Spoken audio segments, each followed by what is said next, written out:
ஆண்டவராகிய இயேசுவின் நாமம் மகிமைப்படுவதாக. இந்த காலை வேளையிலும் கர்த்தருடைய வார்த்தை குறித்து உங்களோடு கூட பேசுவதில் மிகுந்த சந்தோஷம் அடைகிறேன். வேதத்தில் ஒரு வசனத்துக்கு நேராக நம்ம சிந்தனைகளை திருப்புவோம். நெகேமியாவின் தீர்க்கதரிசன புஸ்தகம் அதில் 8வது அதிகாரம் அதில் 10வது வசனத்தின் கடைசி பகுதி அழகாய் சொல்லப்பட்டிருக்கிறது. கர்த்தருக்குள் மகிழ்ச்சியாயிருப்பதே உங்களுடைய பலன். ஆமேன். எனக்கு அன்பான தெய்வ பிள்ளைகளே, கர்த்தருடைய வார்த்தை அழகாய் சொல்லப்பட்டு இருக்கிறது. கர்த்தருக்குள்ள நம்ம மகிழ்ச்சியாக இருப்பது தான் நம்முடைய பலனாமா. இந்த உலகத்தில் நமக்கு வர கஷ்டங்கள் எல்லாம் எதை இழக்க செய்யுது அப்படின்னா, முதலாவது மகிழ்ச்சி இழக்க செய்யுது இல்லையா?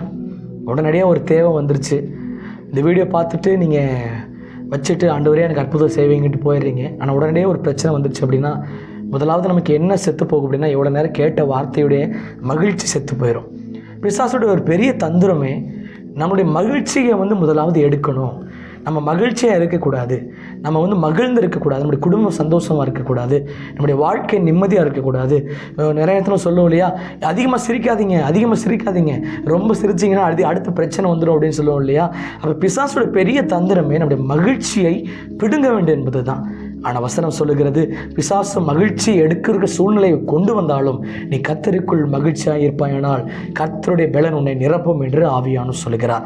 அப்போ சூழ்நிலைகள் ஒரு பக்கம் ஆப்போசிட்டாக இருக்கட்டும், பிரச்சனைகள் ஒரு பக்கம் அதிகமாக இருக்கட்டும், உங்களுடைய நெருக்கமான பாதைகள் ஒரு பக்கம் அதிகமாக இருக்கட்டும், ஆனால் நீங்கள் செய்ய வேண்டிய ஒரே ஒரு காரியம் மகிழ்ச்சியாக இருக்க வேண்டும் என்று கர்த்தர் சொல்லுகிறார்.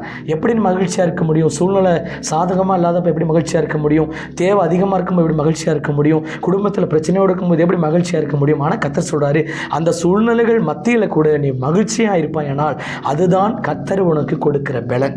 இன்னைக்கு என்னுடைய வாழ்க்கையில அநேக பிரச்சனைகள் வரும், போராட்டங்கள் வரும், ஆனால் எனக்குள்ள ஒரு மகிழ்ச்சியை கர்த்தர் கொடுத்திருக்கிறார். ஏன்னா அது தேவன் கொடுத்திருக்கிற ஒரு பலன். எனக்கு அன்பான தேவ பிள்ளைகளே, ஒருவேளை இன்னைக்கு சில பிரச்சனைகளோடு கூட நீங்கள் வாழ்ந்து கொண்டு இருக்கலாம். சில நெருக்கமான பாதைகள், சில கஷ்டமான சூழ்நிலைகள், இந்த வருட ஆரம்பத்திலிருந்தே ஆரம்பிக்கும் போது சில பிரச்சனைகளோடு கூட உங்கள் வாழ்க்கையை ஆரம்பித்திருக்கலாம். ஆனால் கர்த்தர் சொல்றாரு, நீ மகிழ்ச்சியை மாத்திர விட்டுறாத.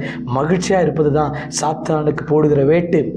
நீ மகிழ்ச்சியாக இருந்துட்டேனா சாத்தான் பார்ப்பான், இவனை என்ன ஒன்றுமே பண்ண முடியாதுன்னு சொல்லிட்டு விட்டுட்டு போயிடுவான். ஆனால் நீ பயந்தேனா சாத்தான் நமக்கே பயப்படுறான்னு சொல்லிட்டு திரும்ப பிரச்சனைகளை கொண்டு வருவான். அதனால் தேவ பிள்ளைகளே, இன்றைக்கு உங்களோடு கூட கர்த்தர் சொல்லுகிறார், மகிழ்ச்சியாக இருப்பது உங்களுக்கு கர்த்தர் கொடுக்குற பலன். அதனால் இந்த நாட்களிலே மகிழ்ச்சியோடு இருங்க.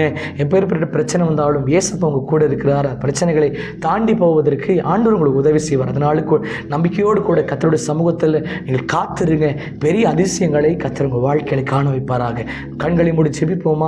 அன்புள்ள தகப்பனே, நம்ம நன்றியோடு துதிக்கிறோம். இந்த நாளிலே கர்த்தர் பேசின வார்த்தையின்படியே மகிழ்ச்சியாக இருப்பதே என்னுடைய பலன் சொன்னது போல இன்றைக்கும் சோர்வோடு இருக்க இந்த பிள்ளைகளை கர்த்தர் மகிழ்ச்சியாக்குவீராக.